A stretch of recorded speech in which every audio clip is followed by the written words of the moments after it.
So we Thank have you. a special guest today, Craig Parisot. I suppose we could say with Con Air Painting, artists can work anywhere, and so can data scientists. And Craig's going to explain that to us in a few seconds. Craig is an accomplished leader, entrepreneur, and operational executive. He's the founder and CEO of ATA, a full stack data science company, has been a client for many years. So over to you, Craig. Merci. Je m'appelle Craig Parisot. That's about all the French that I know. So I just hope that my presentation is half as interesting as the preceding one, but it's kind of unexpected to be talking about art because that's one of my kind of personal passions. I'm not saying I'm any good, but I love to paint and it's a good creative outlet for me.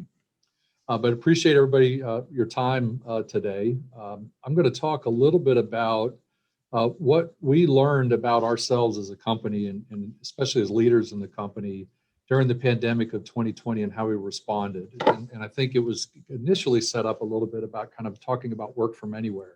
Mm-hmm. And that was kind of one of the byproducts of sort of why we, one of the things that we did as a result of some things we learned. But as I start things, I want to start with our vision, mission, and our values, because in this presentation, we found that these were really important tools for us that helped immensely as we kind of went through this last 14, 15 months as a team. So first with our vision, we are design build partner. We partner with our customers through intimacy. Intimacy creates understanding, and understanding allows us to build experiences that surpass expectations. So the things to kind of just walk away from there is design and build, partner, intimacy, understanding, and creating experiences. So when we think about our mission is to build a strong, resilient, market-driven, evolutionary organization where people, hard work, and outcomes are valued, growth and change are desired, and we positively impact the lives of those we serve. And so I think the ones to really kind of walk away from this are resilient and market-driven evolutionary organization. And then in terms of our values, we have 4 values: trust, intimacy, discipline, and respect for agency. Trust is granted and strengthened by taking ownership. Intimacy is achieved through openness, authenticity, and demonstration of competency. Discipline is built through planning and hard work. And respect for agency is really founded on mutual respect for the individual and requires responsible choices. So I share that with you because when I think about the things that we learned about ourselves during this pandemic, one of the key things was our multi-year holistic approach to resiliency was right. And had we not just decided to be a resilient organization, I think we would have had a much harder time, but that's not something that you can create overnight and just sort of declare that you're a resilient organization. You have to be very deliberate about that. And so it's about building process that took into account our finances and how we invested our money and how we measured the health of the business and our corporate governance process, how we hired and resource projects, the quantity, size, scope, and diversity of our projects, and our support systems and tools. And what was really interesting is that late in 2019, as part of our planning, before we had any view of this, we actually started a conversation with our team about how we would respond to a catastrophic event. Now, we never finished that conversation, but what was really powerful about that is when things hit and talk about building trust with our team, they knew that we were already thinking about that and planning for it. So we got to at least rely on that. And they also knew that we had certain expectations of our team should we have to face a type of catastrophic event. So it sort of set up and enabled a conversation that proved to be very, very important. Another thing that we learned was that our values were and are right, and our culture is strong. And they provided very important themes to guide both our internal dialogue as a team, as we sort of dealt with the multifaceted issues that presented themselves as a result of the pandemic. And it also really helped us guide decisions, because that's one of the things that if you're going to have a mission, vision, values, they've got to be tools to really help your organization make decisions and actually help help guide actually what you do. We also learned that there's pros and cons to working from home or working from anywhere, and that our perspective and our processes around remote teams really needed to mature. And that doing business development and acquiring new customers as a remote team, it's hard, but it's not impossible. But we kind of joke to say just doing the same thing, especially in that realm, it took 3 times the effort for about half the outcome, right? And so we just sort of had to acknowledge that, right? And as goes the CEO, so goes the company. And so if you're going to implement these changes, you're going to guide your team as the CEO, if you're not being the example, your team really isn't going to believe you. And I'm reading a lot about kind of now that we're coming out of the pandemic, a lot about this sort of what do they call it, the great resignation, right? Mm-hmm. And as people are sort of deciding to leave the companies that they're with and go to other companies, they're looking for things that they valued about, and things that they've learned, just like I talked here. And so one of the things that I read is how do you know if you're going to a company, if you can really trust that those policies are going to kind of carry through past the pandemic? And it was very clear, if the CEO's doing it, then the company's going to do it. And if they're not, you should really, really question that. And so I think that's an important one to walk away with. So we learned some things. So how did we respond? Lots of communication. And I'm sure you all did the same thing. That was through emails that were really trying to be highly responsive, educate our team as to what we knew as leaders, what was going on while all this confusing information was out there. Could we help sort of point them to good resources and ground truth and take some of the anxiety out of the situation and sort of enhance sort of the confidence? We renewed our values with our team. And as we did that, we knew that we were signing up to actually live our values. And so some of the things that we did to really live our values was, one thing that we found is when our team went remote, we saw productivity spike. And I was originally concerned, like, what's going to happen there? And so we actually were introduced with a new problem where we really had to proactively monitor burnout. And we actually were having management team discussions about how do we actually encourage our people to take some time off, and what can we do to help them understand that it's okay? Because I think we all experienced this new phenomena of all this time that we got back from not having to commute, right? Most people just kind of reinvested that right back into their work. We also enhanced our benefits to support working from home. So we have a benefits addendum, and we actually put out a 2020 update to that actually made more resources available for our teammates to buy collaboration tools, or up their internet service, or buy a desk if they didn't even have a desk, or a more comfortable chair, whatever it is that they felt that they needed to make themselves more comfortable and productive at home. We definitely expanded our availability to tools, and we really heavily invested in our operations. And by bringing in a new operations leader and really focusing on our methods and our processes, because again, when we made this decision to go to a work from anywhere company, if we didn't have the right tools and processes and monitoring mechanisms in place, that could really be a catastrophic nightmare for us. But we were able to really put a lot of that in place and then practice that as a team. And then the final thing that we did is we actually went to an unlimited leave policy. And we faced a lot of these, the issues of work from anywhere, and this unlimited policy. We faced both the opportunities and the fears very openly with our team. So they knew what our concerns were, that we were concerned about abuse and how we could prevent that as a team from happening. But also, when you throw out terms like unlimited and anywhere, right, you've got to define those terms, right? And so when we think about work from anywhere, we had to define that. So it really isn't work from anywhere, right? For us, it's working from any safe and secure location on a known network in the continental United States, using our equipment and establishing the Eastern time zone as kind of your baseline for your time and your schedule planning, and performing consistent with our systems and information integrity plan, right? And so by just defining that, we had I think we helped our team immensely. And we actually, once they started to believe that we were really going to do this, we saw teammates move from Virginia to Texas, out to New Mexico, even relocate out of the greater metropolitan Washington region where we are now, and other places in Virginia and the region, because they knew that they weren't going to have to come here quite as much. I found that to be really interesting, and the fact that we were in a position to be able to follow those employees where they didn't have to leave us was really great. Now, for a company like SMA, you've got a nationwide workforce. This stuff and do it very well. But for us, that just wasn't how we were operating previously. But it opened up a lot of really neat and interesting opportunities for us.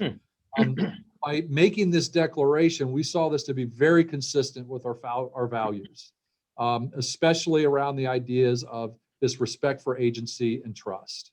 And so I thought that was a really key move, and it's consistent with our high-performing culture that we're continuing to cultivate here. We found that we needed to really encourage the use and greater adoption to leverage tools that promote mobility, agility, and productivity. Even made some new investments there to expand a lot of our licenses, particularly around Zoom, where we had more availability for those online collaboration platforms. We also found that we needed to make changes to our Tyson's office, where I'm sitting right now. So we started talking to our landlords that we just don't need as much space, and we're actively engaged in a conversation right now with our team to say, well, how are we going to use our space? Because there's times when when we do want to get together. But I really want that to be team focused and team directed. It's not going to be a dictate or a mandate coming from me as the CEO. And so it's an active dialogue that we're having, and we're finding that teams are making decisions as to when they want to come here around more purpose driven and more activity driven, when it just makes it's a lot easier to do that. But also with this kind of freedom comes some more flexibility, but also more responsibility and this need for greater discipline. And so our team sort of had to accept that we needed to have a little more formality with some of our activities in order to continue to be available to one another and accessible to one another, and still be productive and move things forward. But at the end, our end game was to really elevate our decision-making capability as a company, right? So to be able to distribute more and more of the authority in the company. And we just had, you have town halls, we have what's called +1s. And we just did our 25th one of those. And the reason why we call it +1 is because it's that one day that's just for us, right? That we create just for ourselves to get together and to have a conversation and spend a whole day talking about whatever it is that we need to talk about as a team. And so this is really an ongoing dialogue, and we're now, several months into this journey. Some things have been working, some things aren't working, but we're trying to be, very reflective, perform retrospectives and try to respond and make updates and changes in real time. But I think that our team is very, very happy with the decision that I made to become a work from anywhere company. And I think it's really exciting. And at the end of the day, we now have employees in 14 different states. And when you throw in our clients, we're really active in about 25 different states right now, which for a smaller business like ours, that just wasn't a possibility or even a thought that we had prior to the pandemic. And most of the hiring that I did over the last 14 months have been super regional, right? So outside of this greater metro area. And it's been really wonderful. And we were really pleased that this last week, we actually had one of our teammates from Utah that has been a great team member, but I've never met in person, actually flew out, spent a week with us, spent the weekend, and it was really wonderful. And I think it just did sort of wonders for our relationship. And we're kind of recalling all of our teammates that are outside of the region back to headquarters just to spend some time with us when they feel comfortable to do that. Wow, hey, fantastic, Craig. Do you have time for a discussion, some questions? Because there's great. So there's a lot of questions. Course. And some have come up in the chat window. So Jacques and I are going to try to make sure we catch all of those as well as our own questions. Yep. I'll start with the first one. So, how are you thinking differently in terms of how to handle folks that you're just bringing on board at ATA? You know, what are the things that you're doing differently to get them socialized and acclimated to your culture? Yeah, I think it's part of it's so we've moved our entire onboarding process online, right? Mhm. So it's really easy to get access to information. We're making sure that very early on we have a series of structured conversations with all the executives in the company, right? So we're investing in having a relationship. But we actually start that through our interviewing process Mm. because we have to have a very long, drawn out process. It's very conversational and relationship building based. So everybody feels comfortable that they're coming into a team, a culture, an environment that they're comfortable with. And so that's a nice foundation to work from. And then we have a good process going forward. And then we have this thing called a passport that has 75 different points on it that over the first 3 months, they've got to kind of go through that and do certain activities, reach out to certain people, have certain conversations to sort of force them into the organization, regardless of where you are, and force them into forums like this and into our brown bags to give a presentation. And so that's sort of is. And so they can kind of use that as a tool Uh-huh. to be more assertive because it's something we're telling them they have to do. Yeah, that's a But really otherwise, cool concept. Yeah, I like that. Yeah, I like yeah, that we're a going to lot. call you back afterwards and ask you about that more. Yeah. So tell us a little bit more about the plus one. I found that to be an interesting topic. You know, how did you run it? What did you put any guardrails up or any structure around it, or was it just free form? yeah, it's so it was part of before I came in and became the CEO of ATA, and I was talking to the person who is I now pulled in as my CTO. The idea of culture was absolutely important because I built and sold a couple companies, and so I didn't really just want to repeat that model. Mhm. So the how we did business here was as important as to the business that we're choosing to do, and so we've been really stressing this how aspect of it. And so the plus one was like, well, you can't declare that. So if you don't create the space and time and invest in building that culture, you're not going to get what you want. And so that's really the emphasis of the plus one. And it's a highly structured day where we put a well thought out agenda. We have goals, learning objectives, speakers, everything is really hashed out in about a 5-page agenda that says, how do you prepare for the event? Here's the read ahead materials. This is what you want to take away. It just is very, very clear. And we put that out about a week ahead of time, so everybody can read it, and they have a tendency to call and seek clarification around certain points. So when they show up, they're ready. And that's really great. But we've done things. So this last conversation was really focused on more of our vision, strategy, how we're going to reshape and reorganize the company. Roles, goals, responsibilities, those kinds of things. But we've done things, I guess about a year and a half ago, we actually brought in an improv coach where we as a team, we just did a day of improv. And it was amazing. And we've done everything in between for a puzzle day to learn about requirements and how to ask information and learn more about requirements. And we've got varying messages of the different outcomes of these puzzles framed in our office to kind of remember that. So it's just kind of whatever we think we need as a team, we just then structure a day to give ourselves what we think we need to do. How often are you doing these plus one days? About every other month. Wow, Nice. that's fantastic. That is. I love the idea that you're introducing new ways for people to learn the improv and the puzzles. Right. Yeah. Yeah. So another question is, a lot of times these kinds of activities get centered around the executives and the technical staff. How did you integrate the broader organization? Your admin and support staff into the process. Yeah, really great question because that was something we actually did very intently in this last plus one, and the feedback that we got from the team was, it's great to hear from you executives, but we actually believe the message more when we hear it from our own teammates. And so we got them involved in the planning, and as a result of that, I kind of had this weird moment, and my operations lead, when I did a debrief with them afterwards, he goes, I could see the change in you when you got it. I said, they're taking over. And I was like, that's really awesome. Right. And we saw that sea change. And so it's been something that's been brewing for a long time.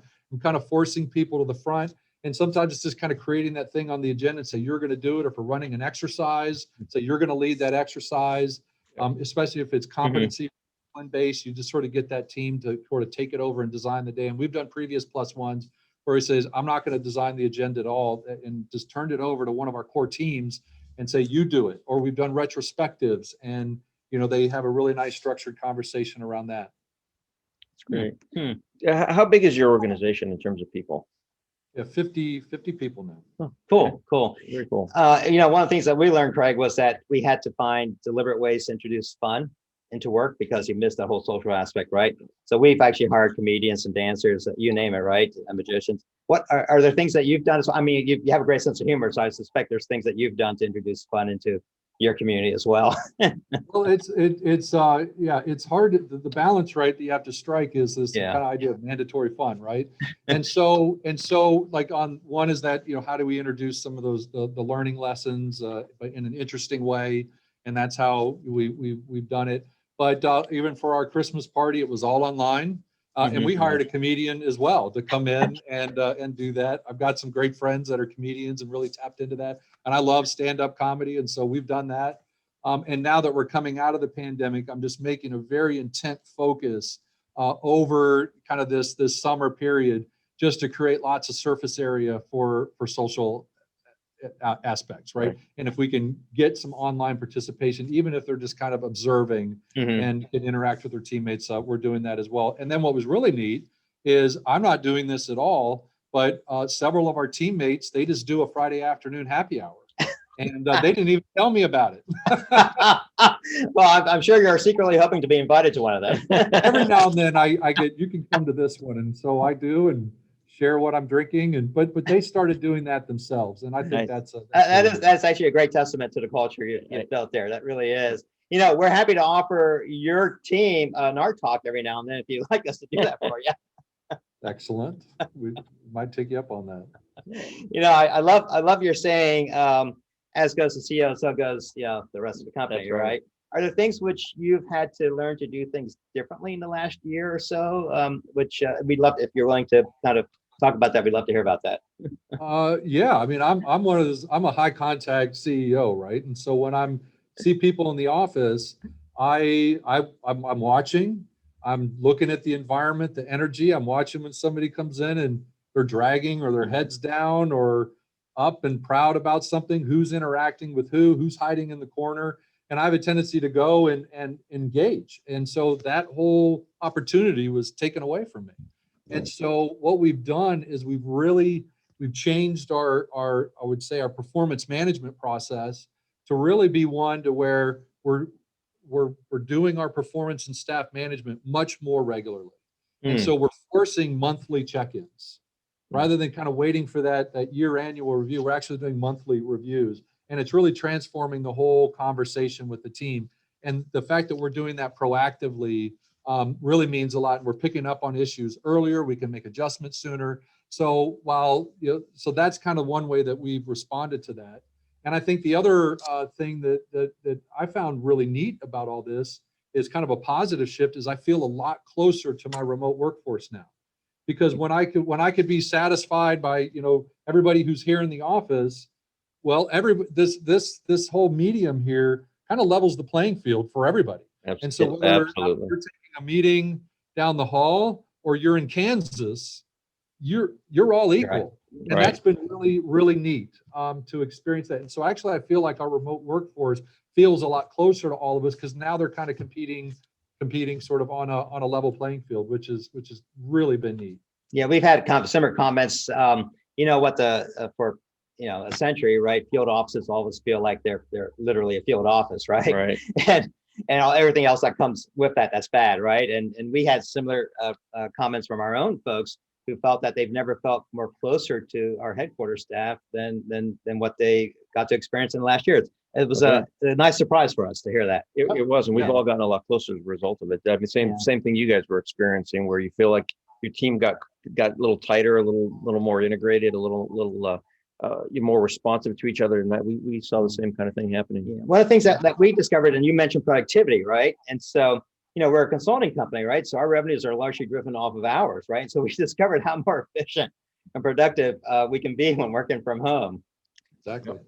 Yeah. Yeah, and that was just a huge confidence boost. And again, pros and cons, and it brought rise to a whole bunch of issues that I never thought I'd have to ever be concerned about.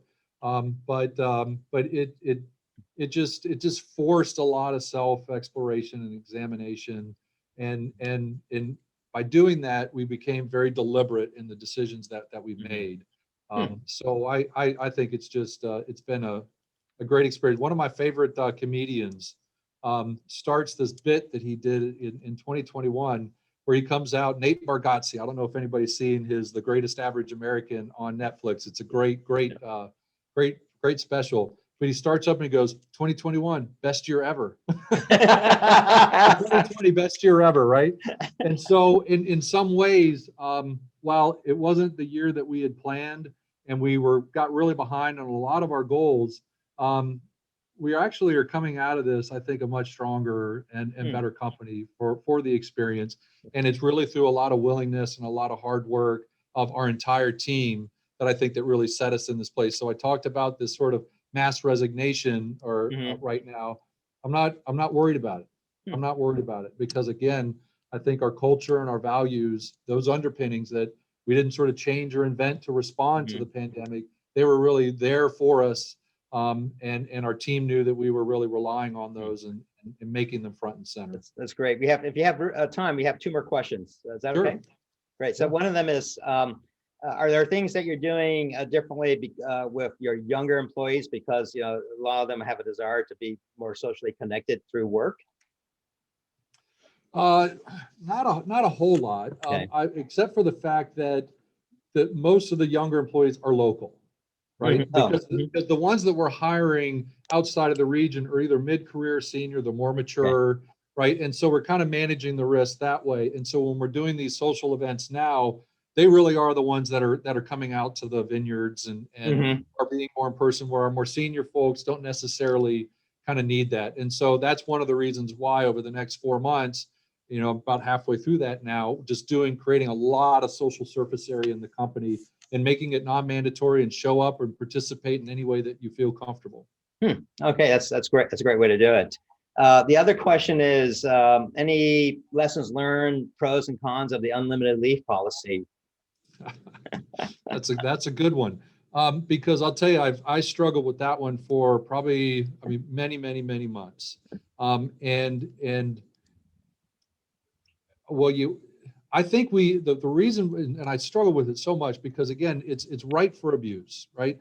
On both sides. It's right for the employees to abuse it, and it's right for companies to abuse it. And so what was really amazing was when we presented this to our workforce, I kind of tried to anticipate that conversation as much as I could and acknowledge my own personal concerns as the CEO, as well as the concerns that I've heard from the team about, oh yeah, you say unlimited work, but it's actually a way for you to strong arm us to take, less time off. And so we just had a really candid discussion about that. And so our team was very candid about it. And then we were able to just deal with a lot of those conversations. And so one-on-one, if they were particularly kind of intense. And I think we kind of went through that transition very nicely. But now we're watching leave, but we're kind of watching it more from a benchmark standpoint, and we're measuring against, are we meeting our goals and timelines as a company?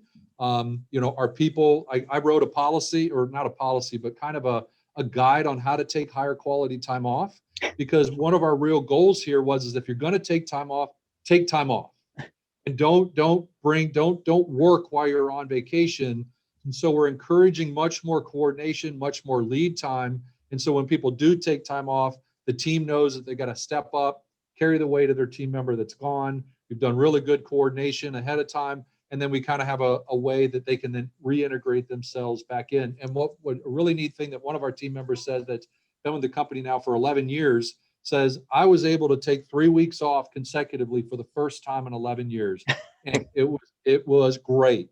And so I had him come and I said, tell everybody the story, show pictures, talk about how great it was, because we want our people to know you can take 3 weeks off consecutively if you plan for it. So Craig, since you have to be the model example for your employees, are you planning on taking 3 weeks off this year?